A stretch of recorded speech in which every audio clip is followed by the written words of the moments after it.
Hello friends! Oil இல்லாம ஒரு சமையல் தான் இன்னைக்கு பார்க்க போறோம். அப்டின்னா ஏதோ புதுசா இருக்கும்னு நெனைக்கிறீங்களா? அதான் இல்ல. இது ரொம்ப பழசுக்கன்னா பழசு. இத பாட்டி சமையல், பாரம்பரிய சமையல், ஹெல்த்தியான சமையல், கிராமத்து விருந்து, நோ ஆயில் குக்கிங் இப்டி எந்த பேர் வச்சாலும் பொருந்துங்க.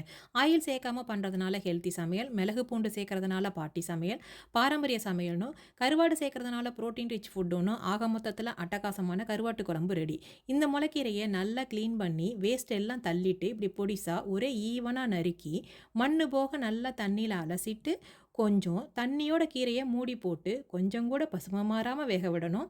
ஒரு 5, 6 நாட்டு பூண்டு பல்ல நச்சு சேர்த்துட்டு, ஒரு வரமிளகாய கிள்ளி போட்டுக்கோங்க.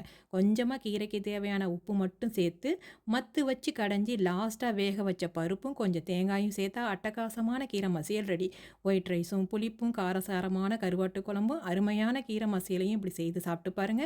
அப்புறம் நீங்களே சொல்லுவீங்க, இதான் என் பெஸ்ட் காம்பினேஷன்னு. ஒரு துளி ஆயில் சேர்க்காத இன்றைய சமையல் உங்களுக்கு பிடிச்சிருக்கா?